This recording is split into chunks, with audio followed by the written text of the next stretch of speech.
Jake jolted awake, heart pounding. He had been dreaming, no, hearing something. The sound of sirens echoed in the distance, mixed with the occasional crack of gunfire. The city was never truly silent, but this was different. He sat up and reached for his phone. No signal.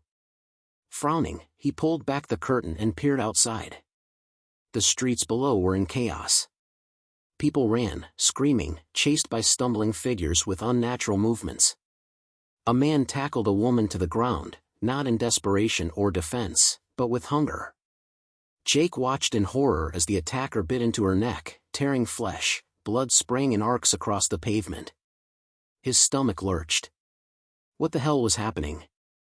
A thump against his apartment door snapped his attention back. He turned slowly, heart hammering against his ribs. The sound came again, thump, thump, scratch. "Help," a voice rasped. Jake took a cautious step forward and pressed his ear to the door. "Who's there?" Silence. Then, a deep, inhuman growl. A sudden, violent bang nearly knocked the door off its hinges. Jake stumbled backward. The door frame cracked as another blow landed. He reached for the nearest weapon, a metal flashlight, clutching it so tightly his knuckles turned white. The door burst open, and Mrs. Collins, his elderly neighbor, stood in the doorway. But it wasn't really her anymore. Her skin was grayish, her lips torn, her eyes clouded over with a milky film. Blood dripped from her mouth, staining her cardigan. Jake took a step back. "Mrs. Collins?" She lunged. On instinct, Jake swung the flashlight. It connected with a sickening crack against her skull, but she barely flinched. Instead, she snarled and grabbed at him with claw-like fingers. Jake shoved her back, sending her stumbling into the hallway. Without thinking, he slammed the door and locked it. His mind reeled. Zombies? That was impossible. Those were just movies, right? A scream cut through the air, followed by more gunshots. He couldn't stay here. Jake grabbed his backpack and stuffed it with essentials, bottled water, protein bars, a first aid kit. He slung it over his shoulder, hesitating only a moment before pulling his father's old hunting knife from its case. A loud crash from outside made him jump. He rushed to the window and spotted a young woman, Sarah, a student from the apartment across the hall, running for her life. A group of 4 zombies shambled after her, their mouths opening and closing hungrily. Jake acted before thinking. He grabbed his keys and bolted out the door. Mrs. Collins' body lay motionless in the hallway. But Jake had seen enough movies to not trust that.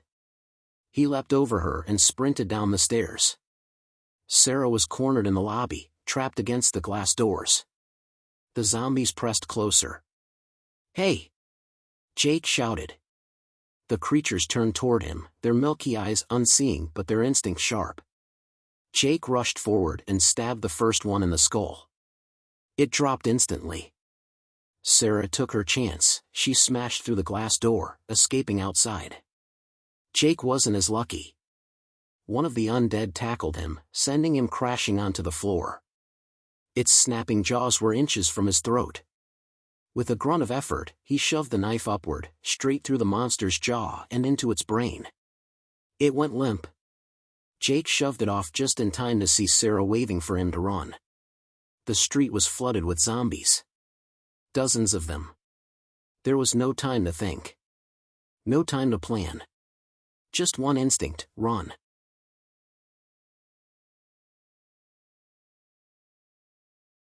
Jake and Sarah ran without looking back. The city had turned into a nightmare. Every street was filled with the moans of the dead, cars abandoned, bodies littering the sidewalks. Fires burned in the distance, casting an eerie glow over the chaos.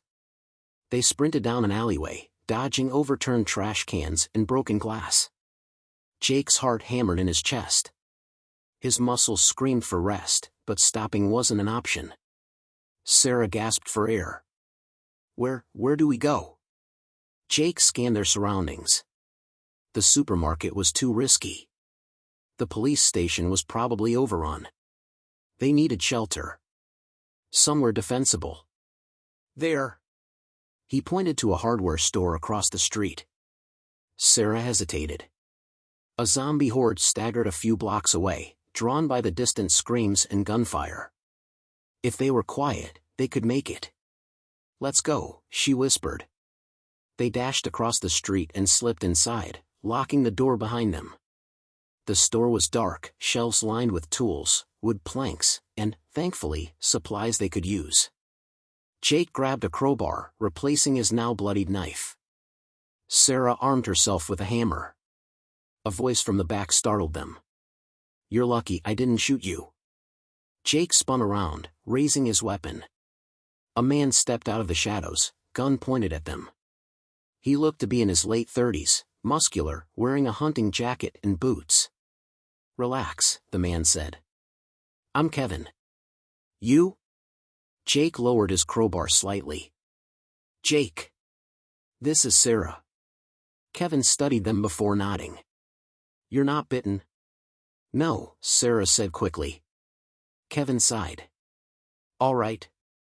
I've been holed up here for a while. You can stay, but don't slow me down. They exchanged cautious glances. Right now, Kevin's presence meant security, but something about him put Jake on edge. A false sense of safety. Over the next few hours, they fortified the store. Kevin knew what he was doing. He barricaded the windows, set up traps, and rationed supplies. Night fell. The city outside was eerily quiet, except for the occasional distant moan of the undead. Sarah sat on the floor, arms wrapped around her knees. Do you think the military will come? Kevin scoffed. Military's probably dead or hiding in their bunkers. Jake frowned. There was a radio broadcast earlier. Maybe there's still hope. Kevin smirked. Hope? Kid, hope's gonna get you killed. The way he said it sent a chill down Jake's spine. The betrayal. Around midnight, Jake woke up to the sound of shuffling footsteps. His instincts kicked in. He grabbed his crowbar and crept toward the noise. Kevin stood by the back door, his backpack full, with their supplies. Jake's stomach twisted. You're leaving, he whispered. Kevin turned, his expression unreadable. Smart ones don't stay in one place for long. You're taking all the food. Kevin sighed. Look, kid. It's you or me. Sarah stirred in her sleep, unaware of the conversation. Jake clenched his fists. You don't have to do this. Kevin's face hardened. You'll slow me down. Then, he lunged. Jake barely dodged as Kevin swung a wrench at his head. He staggered backward, knocking over a shelf. Sarah woke up with a gasp. Kevin rushed the door, unlocking it. Immediately, the alarm traps went off. A chorus of groans rose from outside. You idiot! Jake shouted. Kevin didn't care, he bolted, disappearing into the night. And then, the dead started coming. The horde breaks in. Zombies pounded on the doors, drawn by the noise. The barricades shook. We have to go. Sarah grabbed her hammer. Jake's mind raced. Their supplies were gone. Their shelter was compromised. They had seconds before the horde got inside. A window shattered. Hands reached in. Jake grabbed Sarah's hand. Run. They sprinted toward the emergency exit, bursting into the cold night. The city was no longer just dangerous, it was a death trap. And now, they were completely alone. Jake and Sarah sprinted through the darkened streets, their breath ragged, muscles burning. Behind them, the undead poured into the hardware store, snarling and clawing at the air, searching for fresh meat. The city had become a graveyard, a tomb of the living and the dead. We need to find shelter. Sarah gasped. Jake scanned the area. Most buildings were either burned out or crawling with zombies. The streets were littered with wrecked cars, bodies torn apart, and blood-streaked walls that told stories of last stands and desperate escapes. Then, a flickering streetlight illuminated a spray-painted message on a brick wall.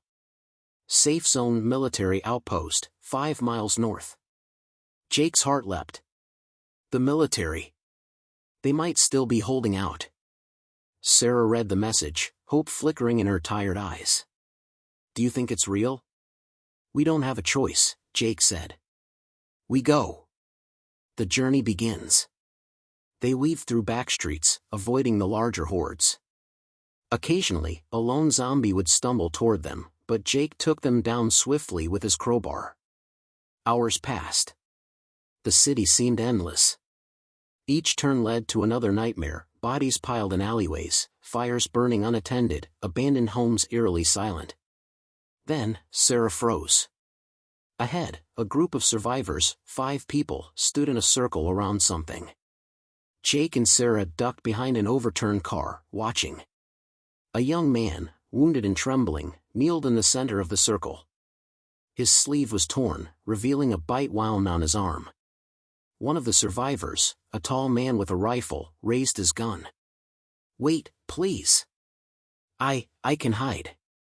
I won't be a danger, the bitten man begged. The rifleman pulled the trigger. A loud gunshot echoed through the street. The group moved on, leaving the corpse behind. Sarah covered her mouth, eyes wide. We're not the only ones trying to survive. Jake clenched his fists. And some are willing to do whatever it takes. The military outpost. By dawn, they finally reached the outskirts of the military safe zone, a fortified school building, surrounded by barbed wire and sandbags. The sight filled them with relief, the American flag still waved, and they spotted soldiers on the rooftop, rifles at the ready. We made it, Sarah whispered. They approached carefully. Hold it right there. A voice boomed from above. A soldier aimed his rifle at them from the watchtower. Other guards lined up behind the barricades, weapons trained on them. Jake raised his hands. We're not bitten. We just need shelter. A pause. Then, the heavy metal gate slid open. They stepped inside. Not what it seems. Inside, the outpost wasn't what they expected. Yes, there were soldiers, but many were injured or exhausted. Civilians, about 30 survivors, were huddled together, most looking weak and malnourished. A soldier, Captain Reynolds, approached them. His uniform was torn, his eyes bloodshot from exhaustion. You're lucky we're still letting people in, he muttered. Sarah looked around. Isn't this a safe zone? Reynolds let out a bitter laugh. It was. But supplies are running low, and the chain of command is dead. We lost contact with HQ weeks ago. Jake's stomach sank. So what now? Reynolds sighed. We hold out as long as we can. Jake and Sarah exchanged uneasy glances. They had escaped the streets, but had they just walked into a different kind of danger? Jake and Sarah sat near a makeshift fire pit, their stomachs rumbling as they ate the smallest portion of canned beans they'd ever had. Around them, the survivors at the outpost spoke in hushed voices, their faces pale with exhaustion and fear. The so-called safe zone felt more like a prison, a place where hope was fading by the day. Captain Reynolds stood near the entrance, talking in whispers with his men. Jake could see the tension in their expressions. Sarah leaned in. Something's wrong. Jake nodded. They're scared. A scream suddenly erupted from inside the building. Everyone froze. Then, a gunshot rang out. Reynolds cursed under his breath and sprinted toward the noise. Jake and Sarah followed. Inside the main hall, a soldier stood over a dead body, one of the civilians. His hands shook as he lowered his gun. He was bitten, the soldier stammered. He didn't tell anyone. Murmurs spread through the crowd. Another survivor, a tall, bearded man, stepped forward. That's it.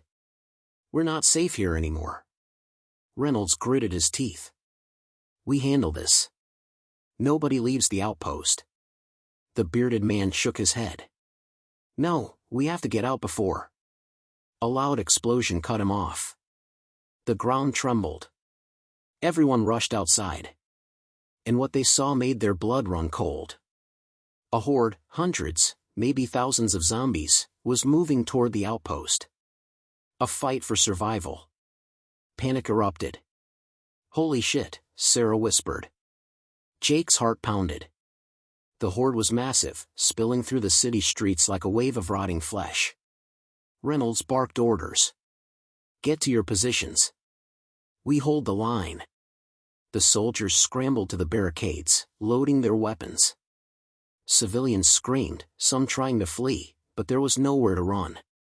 Jake grabbed Sarah's arm. "We have to help." They ran to the barricade, grabbing whatever weapons they could find. Sarah found a machete, while Jake armed himself with a rifle from a fallen soldier. Then, the horde hit the walls. The first wave slammed into the barricades, their rotten hands reaching through the barbed wire. The soldiers opened fire, bullets tearing through decayed flesh, but the zombies kept coming. Jake took aim and fired. A shot to the head. Another one down. Sarah hacked at a zombie trying to climb over the barricade, sending it tumbling back. But for every one they killed, 10 more took its place. A section of the barricade suddenly collapsed under the weight of the dead. "Fall back!" Reynolds shouted. The undead poured in. The outpost falls. Chaos erupted inside the safe zone. Zombies crashed through the hallways, tearing into the screaming survivors. Jake grabbed Sarah's hand and ran, dodging the carnage. "Where do we go?" Sarah shouted. Jake's mind raced. Then, he spotted a military truck near the back gate. "There! We take that and get the hell out of here."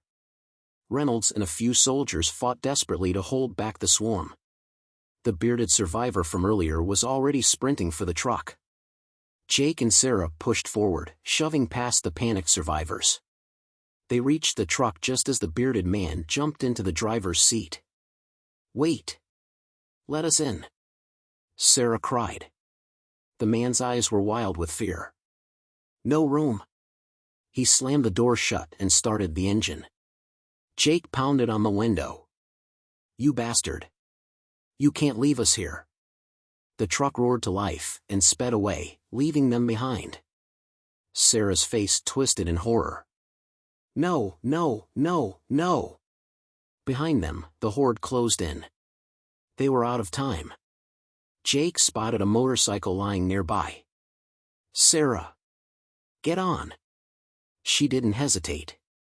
They jumped onto the bike, Jake revving the engine. The first zombies lunged for them, but Jake twisted the throttle, and they sped off, narrowly escaping the snapping jaws of the undead. On the road again. The military outpost was gone. As they rode through the ruined streets, Sarah clung tightly to Jake, her breath shaky. "What do we do now?" she asked softly. Jake swallowed hard. "We keep moving." The city stretched out before them, a wasteland of death and destruction. There was no safe zone anymore. Only survival. And the undead world waiting beyond. The roar of the motorcycle's engine echoed through the dead city as Jake and Sarah sped away from the burning military outpost. The horde behind them had completely overrun the safe zone, and now, there was no telling where they could go next. The streets were desolate, littered with abandoned vehicles, crumbling buildings, and the shadows of the undead lurking in alleyways. Sarah clung tightly to Jake. "We need to find shelter. Somewhere safe." Jake didn't answer. He wasn't sure safety existed anymore. The empty highway. They reached a highway overpass, its massive stretch leading out of the city. It was lined with wrecked cars, bodies slumped inside, some long dead, others still twitching, their glassy eyes staring hungrily. Jake slowed the motorcycle to a stop. "We can't keep driving. We need to find fuel." Sarah scanned the area. A gas station stood in the distance, its neon sign flickering weakly. Jake nodded. "It's worth a shot." They carefully maneuvered through the highway, weaving between cars. Every open door or cracked window made their skin crawl. As they approached the station, a rustling noise came from a nearby truck. Jake immediately raised his crowbar. Sarah whispered, "Do you think it's..." Before she could finish, a man burst out, raising a shotgun. "Hands up," he barked. Jake and Sarah froze. The man was grizzled, wearing a torn leather jacket, his face covered in dirt and sweat. His finger hovered over the trigger. "Relax," Jake said, keeping his voice calm. "We're just looking for gas." The man narrowed his eyes. "Ain't no gas left here."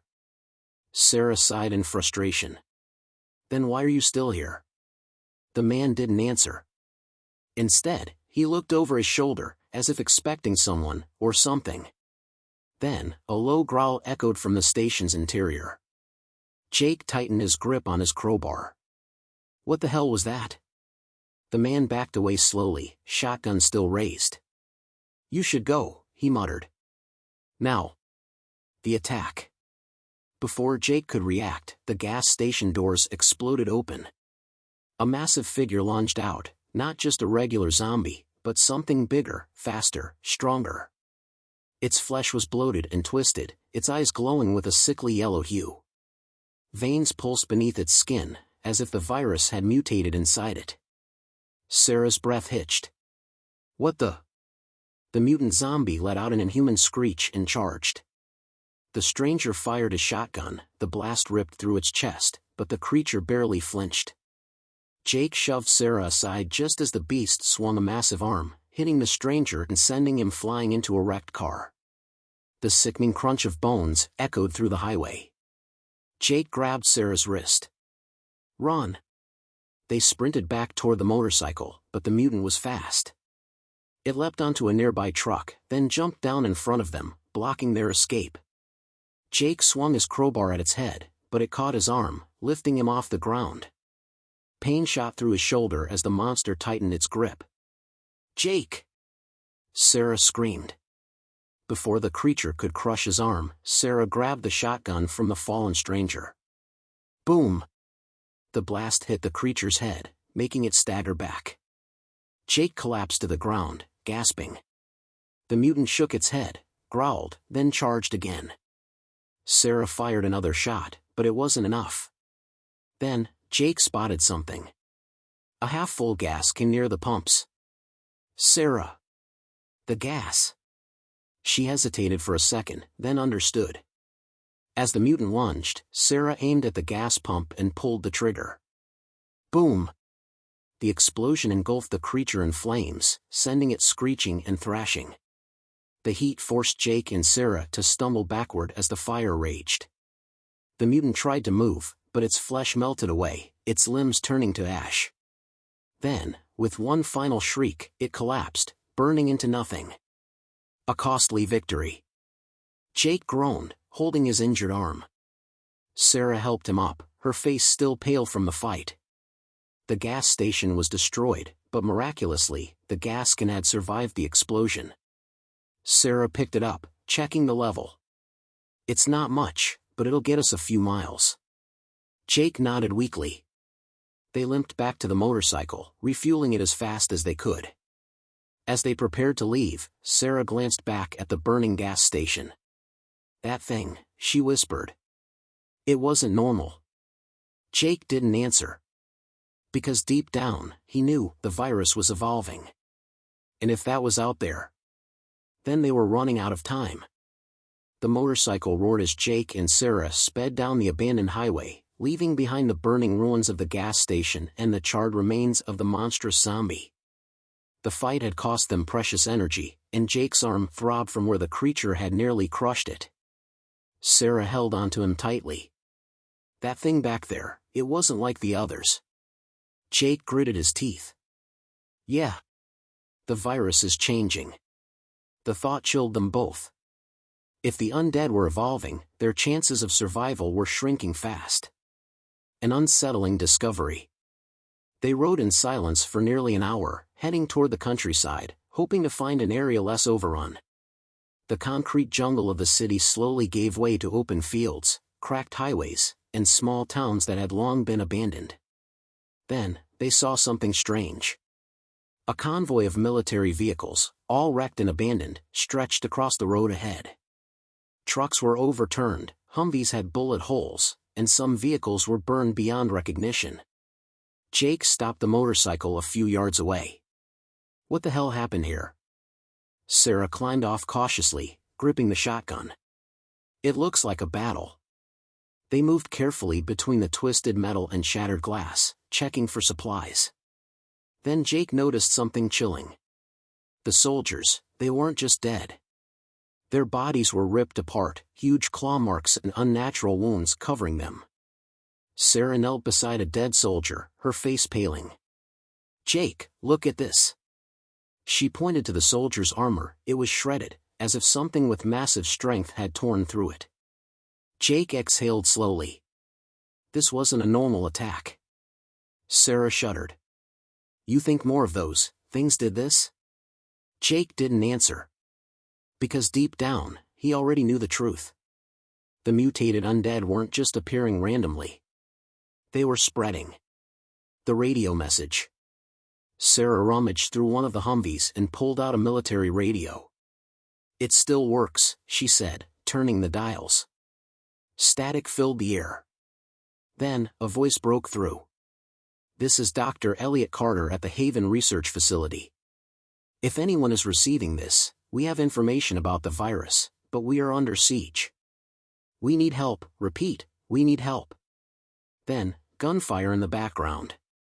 The message cut off abruptly. Sarah's eyes widened. A research facility? Jake's pulse quickened. If they're studying the virus, they might know what's causing the mutations. Sarah checked the coordinates on the radio's small screen. They're about 60 miles east. Jake didn't hesitate. Then we're heading there. If anyone had answers about what was happening, it was them. Not alone anymore.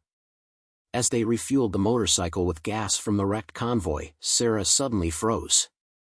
"Jake," she whispered. Jake turned, and saw them. People. A group of 7 survivors had emerged from the trees, their clothes dirty and torn, their eyes sunken with exhaustion. But they weren't zombies. One of them, a woman in her 30s, stepped forward. "Please, don't shoot. We're just trying to survive." Jake and Sarah exchanged glances. It had been so long since they'd seen other living humans who weren't trying to kill them. A tall man with a rifle spoke up. "We saw what you did back at the gas station. You took down that monster. You know how to fight." Jake tensed. "Yeah, and?" The man's expression was grim. "That wasn't the only one." Silence. Sarah's stomach twisted. "There are more." The woman nodded. "We've seen at least 3 others like it, and they're hunting in packs." A cold chill ran down Jake's spine. If the mutants were working together, then survival just became even harder. A new alliance? Sarah glanced at Jake. "We can't do this alone anymore." Jake hesitated. Trust was dangerous.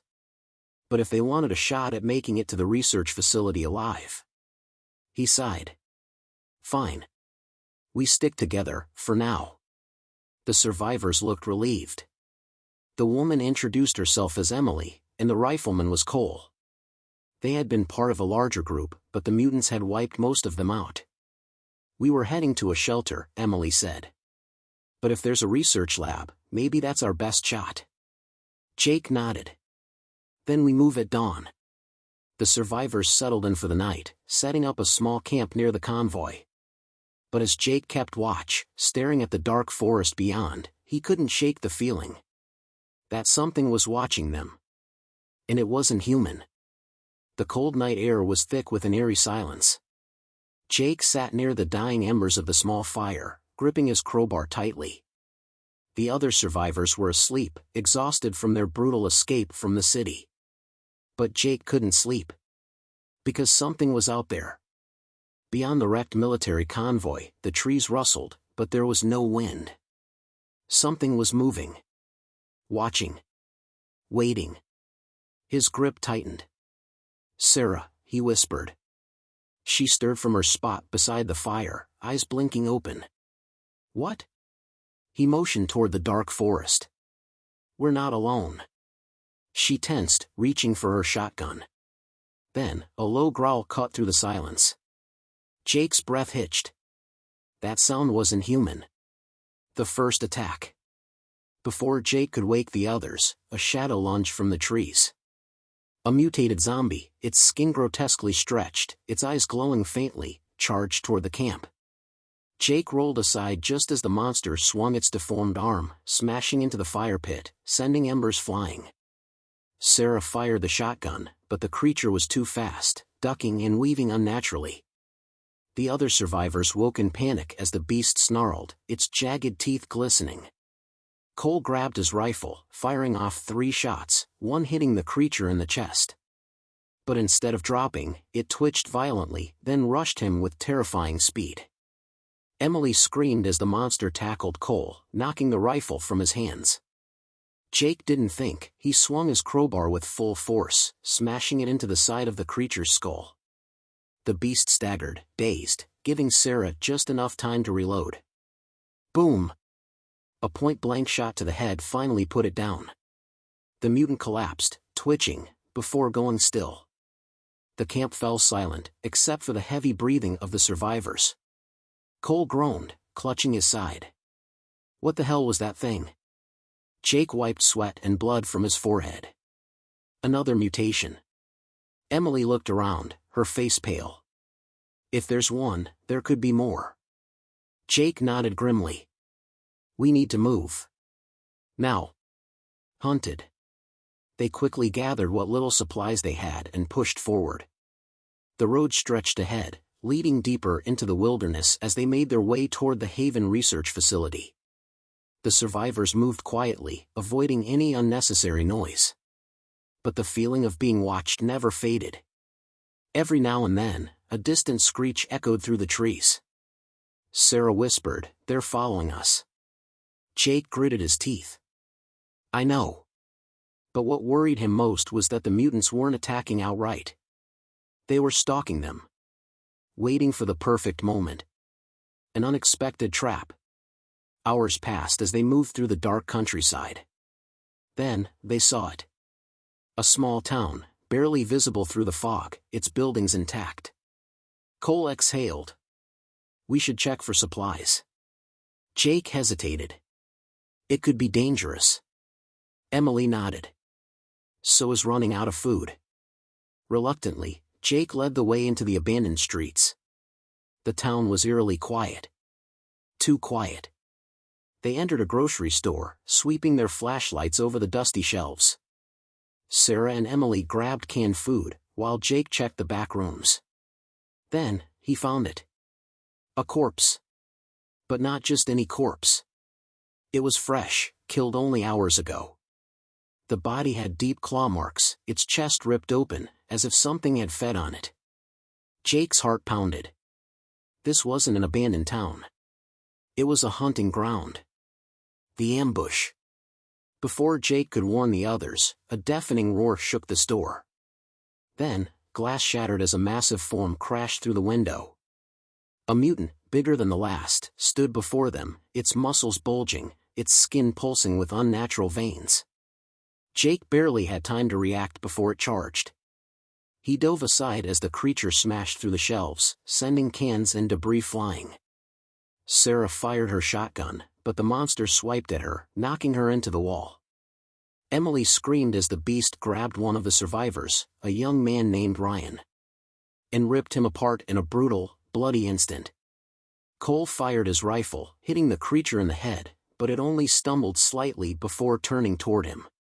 Jake snatched a flare gun from a nearby shelf. With shaking hands, he aimed. And fired. The flare hit the creature in the face, igniting its grotesque features in a burst of searing fire. The monster roared in agony, thrashing wildly, knocking over shelves as flames crawled up its body. Jake grabbed Sarah and Emily, pulling them toward the exit. Run! They sprinted outside, Cole right behind them. Behind them, the store erupted into flames, the mutants' dying roars echoing through the night. But just as they reached the street, more shadows emerged from the fog. At least 3 more mutants. Waiting. Watching. Sarah gasped, raising her shotgun. They were expecting us. Jake clenched his fists. It wasn't just random attacks anymore. The mutants were setting traps. They were learning.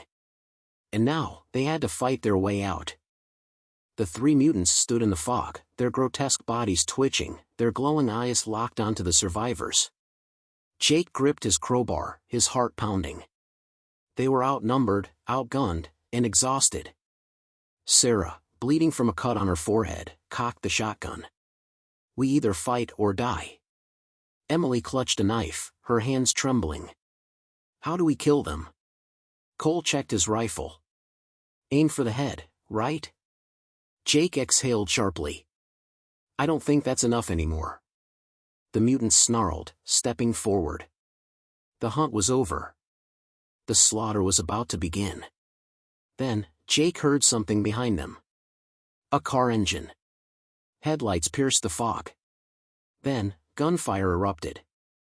The rescue. A black armored truck screeched to a stop beside them. The side door swung open, and a voice shouted. Get in. Now. Jake didn't hesitate. Go.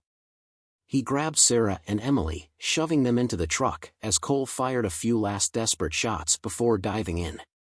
The truck peeled out just as the mutants lunged, their claws scraping against the metal as they let out furious screeches. Inside, Jake turned to their mysterious savior, a man in tactical gear, gripping an assault rifle. Who the hell are you? Jake demanded. The man's face was stone cold, his eyes filled with grim determination. I'm Marcus, he said. And you're heading straight to Haven. The final destination, Haven Research Facility. The truck raced down the broken highway, the fog thickening behind them. Sarah clutched her shotgun. Haven, the research facility? Marcus nodded. We picked up your signal. You're lucky we got here in time. Cole, catching his breath, glanced at him. What's going on? These zombies, they're changing. Marcus's jaw tightened. The virus is evolving. Haven's the last place that might have answers. Jake leaned forward. And if they don't? Marcus hesitated. Then we're all screwed. Silence filled the truck. The truth about the virus. Hours later, the truck pulled up to Haven Research Facility, a heavily fortified base, surrounded by tall fences and watchtowers. Armed guards ushered them inside, past survivors, scientists, and soldiers. Inside the main lab, they finally met Dr. Elliot Carter, the voice from the radio. He was a thin man, his lab coat stained with sweat and blood. His eyes were tired, haunted. You made it, Carter said. And just in time. Jake stepped forward. What the hell is going on? Why are the zombies changing? Carter exhaled slowly. Because this virus was never natural. Silence. What? Sarah whispered. Carter rubbed his temples. The virus, it was engineered. Jake felt his stomach drop. By who? Carter hesitated. A private biotech company. They were experimenting with a regeneration formula, but something went wrong. Emily's voice trembled. So this whole apocalypse, it was a mistake? Carter's hands shook. It wasn't supposed to spread. Cole cursed under his breath. And now the damn things are mutating. Carter nodded grimly. The longer the virus is active, the stronger the infected become. We've seen signs that they're starting to communicate. Sarah's face paled. You're saying they could become organized? Carter's silence was answer enough. Jake clenched his fists. Then how do we stop them? Carter hesitated, then pointed to a metal case on the table. Inside were 4 vials of a glowing blue liquid. This is the cure, Carter said. It can stop the virus, but we don't have enough to mass produce it. Jake frowned. Then what do we do? Carter looked at him, his face grave. You deliver it to the last remaining safe zone. The final mission. Marcus stepped forward. There's a military outpost 200 miles north. They have the equipment to manufacture a cure on a large scale. Jake looked at the vials, then back at Marcus. So we have to cross 200 miles of zombie-infested wasteland, carrying the only thing that can save humanity? Marcus nodded. Pretty much. Sarah sighed. Perfect. Cole loaded his rifle. Guess we don't have a choice. Jake stared at the vials, then closed the case and locked it. He looked at his team. Then let's finish this. Because if they failed, there would be no one left to save. Epilogue: the war isn't over. As they prepared to leave, alarms suddenly blared through the facility. A soldier ran in, panic on his face. They're coming, he shouted. A horde, and it's massive. On the security screens, Jake saw them, hundreds of zombies, and among them, at least a dozen mutants. The undead had followed them. Haven was about to become a war zone. Marcus grabbed his rifle. Looks like we're fighting our way out. Jake smirked, gripping his crowbar. Wouldn't have it any other way. The battle for humanity had just begun. Fire the end. Or a new beginning. Fire.